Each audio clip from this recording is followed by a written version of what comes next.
रोज एक ओवी संतांची, रोज एक ओवी संतांची.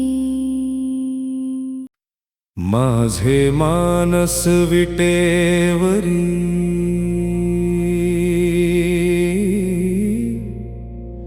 विठ्ठल चरणी निरंतरी.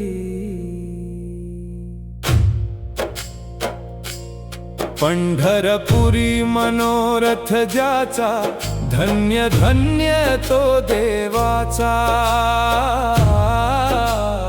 रामदास म्हणे पंढरी, साधने विणतारी. नमस्कार. रोज एक ओवी संतांची या माझ्या मालिकेमध्ये पुन्हा एकदा सगळ्यांचं स्वागत. खरं तर आज सकाळी ओवी यायला हवी होती, परंतु काही व्यस्ततेमुळे जमलं नाही. पण आज रात्री 12 वाजायच्या आत आजची ओवी मी तुमच्यासमोर मांडत आहे.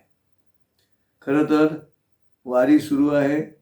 आमच्या इथे महाराष्ट्रामध्ये वारकरी आणि रामदासी असे दोन अत्यंत महत्त्वाचे पंथ मानले गेले.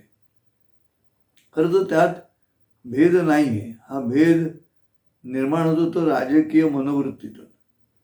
राजकीय मनोवृत्तीमध्ये कपटनीतीचा अवलंब सातत्यानं करावा लागतो आणि त्यामुळे मग इंग्रज जे इथे सोडून गेले आमच्या देशात, आणि फोडा आणि झोडा हे सूत्र, ते फोडा आणि झोडा हे सूत्र अजूनही सुरू आहे. फक्त जाती जातींमध्ये अशा पद्धतीनं हे सूत्र अवलंबिल्यामुळे वारकरी संप्रदाय आणि रामदासी संप्रदाय या दोन्ही खरं तर एकमेकांना पूरक असणाऱ्या संप्रदायांमध्ये विनाकारण वितुष्ट आणून ठेवले. आणि त्या वितुष्टाचं मूळ कारण पूर्वी ब्राह्मणांच्या वृत्तीमध्ये ज्या पद्धतीनं आपल्यापेक्षा बाकीचे कमी दर्जाचे ही भावना होती, ज्याचा परिणाम तसं कागदोपत्री ब्राह्मण असूनही संत तत्वज्ञ ज्ञानेश्वर माऊलींना भोगावा लागला. परंतु काळ बदलल्यानंतर जर वेश आणि आवेश बदलत असतील तर मला असं वाटतं की वैमनस्य सुद्धा गेलं पाहिजे. ते वैमनस्य जात नाही म्हणून अडचण आहे.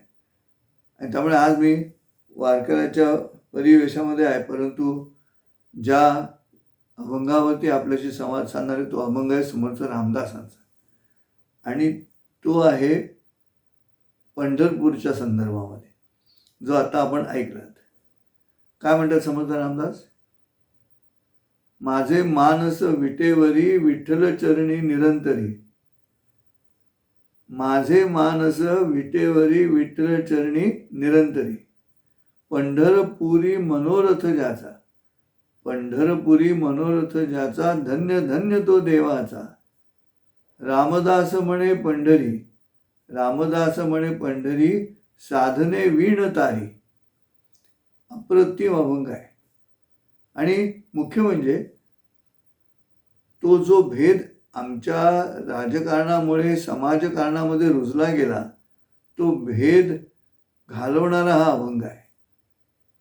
आणि तो अभंग स्पष्ट सांगतो आहे की माझे मानस विटेवरी, याचा अर्थ असा आहे की श्री रामाची भक्ती करणाऱ्या समर्थ रामदासांचे मानस कुठे आहे, तर माझे मानस विटेवरी आणि विठ्ठल चरणी निरंतरी, सातत्यानं तिथे आहे.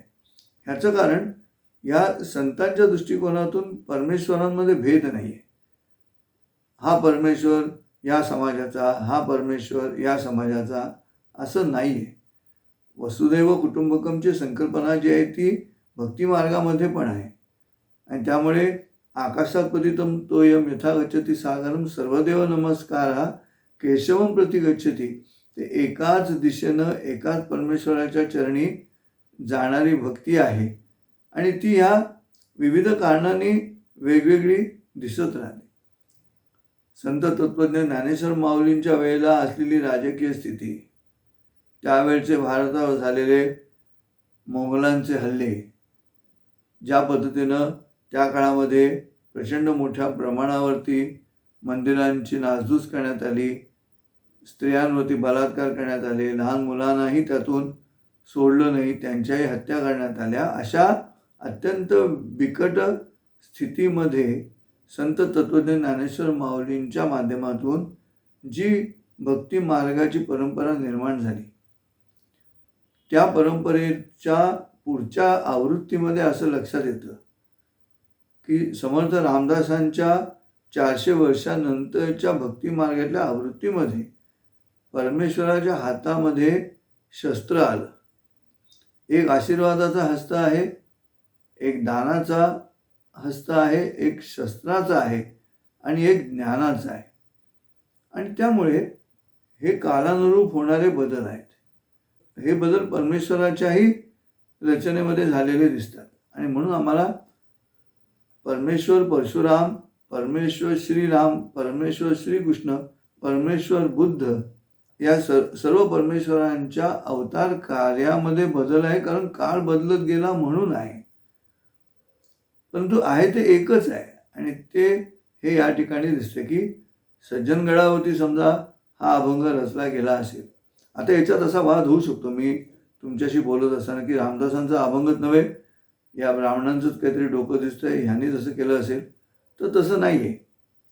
समर्थ रामदासांची अभंगसृष्टी म्हणून महाराष्ट्र शासनानेच तयार केलेला जो ग्रंथ आहे, त्या ग्रंथामध्येच साधारण 200 ते 225च्या क्रमांकांमध्ये हा कुठेतरी अभंग येतो.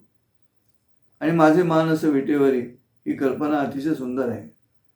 मनच तिथे आहे, माझे मानस विटेवरी, विठ्ठल चरणी निरंतरी. विठ्ठलाच्या चरणावरती आहेत, कारण विठ्ठलाचे चरण विटेवरती आहेत. आणि मग पंढरपुरी मनोरथ ज्याचा, ही वारी म्हणजे मनोरथच आहे. ही वारी जी आता सुरू आहे ती मनोरथच आहे. स्वतःच्या शरीराचाच रथ करायचा, त्या रथामध्ये आपले भक्तीने ओथंबलेले मन ठेवायचे आणि पंढरपुराला हा रथ न्यायचा, स्वतःच्या देहाच्या माध्यमातून घेऊन जायचा.